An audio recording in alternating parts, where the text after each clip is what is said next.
আসসালামু আলাইকুম। আশা করছি সবাই ভালো আছেন এবং নিরাপদে আছেন। আমরা ইতিমধ্যে মৌলিক সংখ্যার 3টি পর্বে আলোচনা করেছি। তো তোমরা জানতে চেয়েছো মৌলিক সংখ্যা বের করা যায় কীভাবে, সেটি নিয়ে আমি একটা ইউনিক পর্ব করতেছি এখানে। এটি হচ্ছে সম্পূরক পর্ব এবং এখানে আমরা দেখব মৌলিক সংখ্যা কীভাবে নির্ণয় করা বের করা যায় এবং সেটি আমরা বেশ কয়েকটি ধাপে দেখব বা বেশ কয়েকটি পদ্ধতিতে দেখব। আমাদের যেটা সচরাচর যেটা আমরা যে পদ্ধতি দেখি সেটি হচ্ছে ইরাটোস্থেনিস অর্থাৎ ছাঁকনি পদ্ধতি এবং সেটি আমরা দেখব।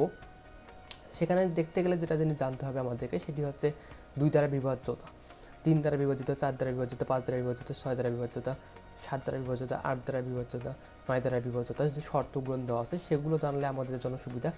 তো 2 দ্বারা বিভাজ্য হওয়ার শর্ত কি, একক স্থানীয় অঙ্কে কোনো সংখ্যার একক স্থানীয় অঙ্কে যদি জোড় অঙ্ক থাকে অর্থাৎ 2, 4, 6, 8 যদি থাকে কখনো, তখনই আমরা বলতে পারি এটি আসলে 2 দ্বারা বিভাজ্য। তাহলে যদি 2 দ্বারা বিভাজ্য হয় তাহলে তো আমরা মৌলিক সংখ্যার সংজ্ঞা অনুসারে জানতেছি এটা 2 মৌলিক সংখ্যা নয়। তার মানে 3 দ্বারা বিভাজ্য হওয়ার শর্ত হচ্ছে অঙ্কগুলো যোগফল 3 দ্বারা বিভাজ্য হলে, এবং 4 দ্বারা বিভাজ্য হওয়ার আমরা জানি সেই দুটি অঙ্কে যদি দুটি সংখ্যা মানে সংখ্যাটির দুটি অঙ্ক দ্বারা যদি কখনো 4 দ্বারা বিভাজ্য হয় তাহলে, এবং 5 দ্বারা বিভাজ্য শর্ত হচ্ছে একক স্থানাঙ্কে 0 অথবা 5 থাকা, 6 দ্বারা বিভাজ্য 2 দ্বারা এবং 3 দ্বারা বিভাজ্য শর্ত, এমন আমরা জানি শর্তগুলো আমরা ইতিমধ্যে আমরা জানি এবং সেই শর্তগুলো আমরা এখানে খাটাবো। যে ছাঁকনি পদ্ধতিতে আমরা কি করি, আমরা সাধারণত একটা ছক নেই, সেখানে আসলে আমরা যেটা করি যে আসলে 1 থেকে 100 এর মধ্যে আমরা আসলে 1 থেকে 100 এর মধ্যে বের করার চেষ্টা করবো মৌলিক সংখ্যাগুলো, এবং আমি এখানে 1 থেকে 100 এর মধ্যে লিখছি এবং কিছু কালার আমি ব্যবহার করছি তোমাদের সুবিধার জন্য। দেখো সবুজ কালারের যেগুলো আছে অর্থাৎ এখানে হচ্ছে 2 আছে, 4 আছে, 6 আছে, 8 আছে, 10 আছে। কেন ব্যবহার করছি, কারণ দেখো এই সংখ্যাগুলো মানে এর যে কলাম আছে সেই কলাম বরাবর যে যতগুলো সংখ্যা এখানে আছে সবগুলো একক স্থানীয় অঙ্কে জোড় অঙ্ক আছে।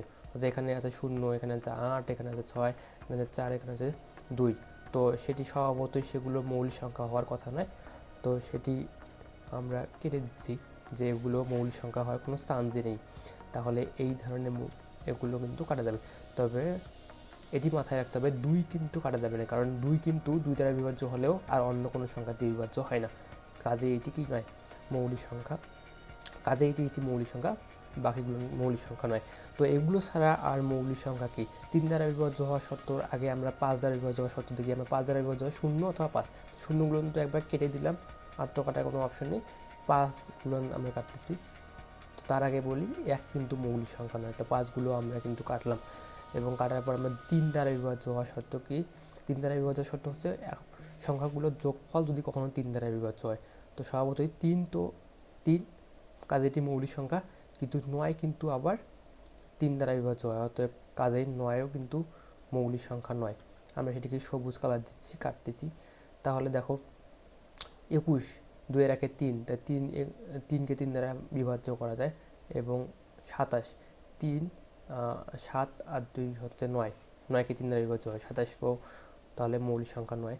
দেখো 33ও মৌলিক সংখ্যা নয়, তাহলে 39ও মৌলিক সংখ্যা নয়, তারপর 51 মৌলিক সংখ্যা নয়, তারপর 57 মৌলিক সংখ্যা নয়, 3 দ্বারা বিভাজ্য হয়, 6 আর 3 9, তাহলে এটিও মৌলিক সংখ্যা নয়, 6 9 এটিও মৌলিক সংখ্যা নয়, 7 3 12 এটিও মৌলিক সংখ্যা নয়, 81 এটিও মৌলিক সংখ্যা নয়, 87 এটিও মৌলিক সংখ্যা নয়, এবং 93 এটিও মৌলিক সংখ্যা নয়।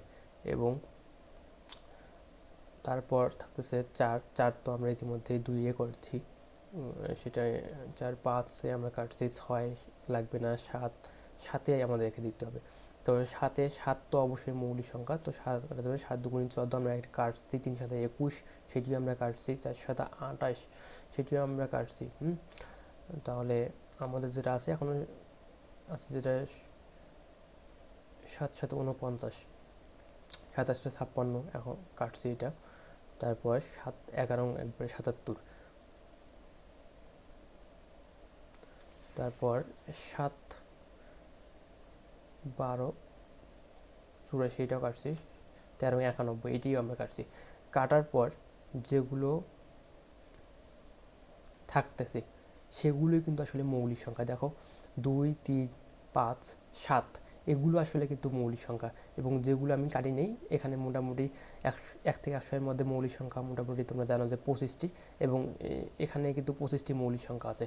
তো 1 থেকে 10-এর মধ্যে মৌলিক সংখ্যা কয়টি, 2 3 5 7।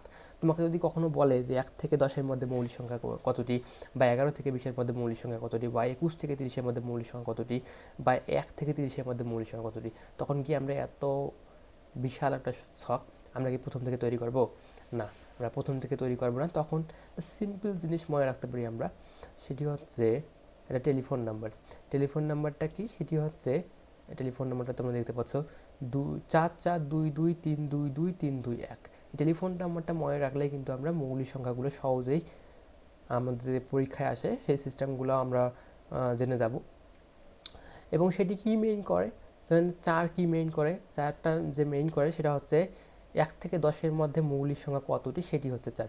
এর টেলিফোন নাম্বার প্রত্যেকটা সংখ্যায় এর 10 ব্যবধানে মৌলিক সংখ্যার সংখ্যা বলে। তাহলে আমরা জানি 1 থেকে 10-এর মধ্যে মৌলিক সংখ্যা 4টি, সেটি আমরা ছক থেকেও দেখতে পারি যে 2, 3, 5, 7, 4টি মৌলিক সংখ্যা 1 থেকে 10-এর মধ্যে। 11 থেকে 20-এর মধ্যে মৌলিক সংখ্যা কিন্তু 4টি। আবার 21 থেকে 30-এর মধ্যে মৌলিক সংখ্যা কিন্তু 2টি। তো এটি আমরা বিস্তারিত এখানে টেলিফোন নম্বরটা মনে রাখলেই 4422322321, এবং সেটি কিন্তু মৌলিক সংখ্যাগুলো আমরা দেখাচ্ছি। 51 থেকে 60-এর মধ্যে মৌলিক সংখ্যা 2টি। যদি তোমাকে বলে যে 1 থেকে 30-এর মধ্যে মৌলিক সংখ্যা কতটি, তাহলে 4, 4, 8 আর 2, 10, মানে সহজেই আমরা বের করতে পারতেছি। কিন্তু এগুলো ছাড়াও মৌলিক সংখ্যা বের করার কি অন্য কোনো সহজ উপায় নেই? বা কোনো সমীকরণ এরকম, বা কোনো রাশি যেখানে আমরা কিছু মান বসালে আমরা মৌলিক সংখ্যা পাবো, এরকম একটা সমীকরণ বা রাশি আমাদের কাছে আছে, সেটিও আমি দেখাবো। এবং সেটি দেখার আগে আমি বলে নিচ্ছি যে এখানে যতগুলো মৌলিক সংখ্যা পাবো, কিছু মৌলিক সংখ্যা মিসিং থাকবে, আবার কিছু সংখ্যা আমরা পাবো না। আনফর্চুনেটলি এখান থেকে যতগুলো আমরা মৌলিক সংখ্যা পাবো তার সবচেয়ে ছোট মৌলিক সংখ্যাটা পাবো 41। এবং সেটি আমরা দেখতে পারি যে আমরা মৌলিক সংখ্যার সাধারণ সমীকরণ বা রাশি বলতে পারি আমরা এটাকে। এটি হচ্ছে ক ইন্টু ক মাইনাস 1 প্লাস 41। তাহলে এখানে কটা কি? এখানে কটা কিন্তু স্বাভাবিক সংখ্যা।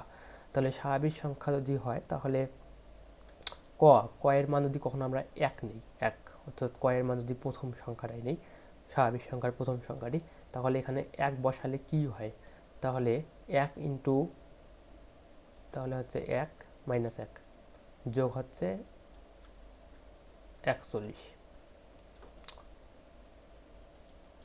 তো এটি আমরা একটু সমাধান করে দেখি কি হয় এখানে।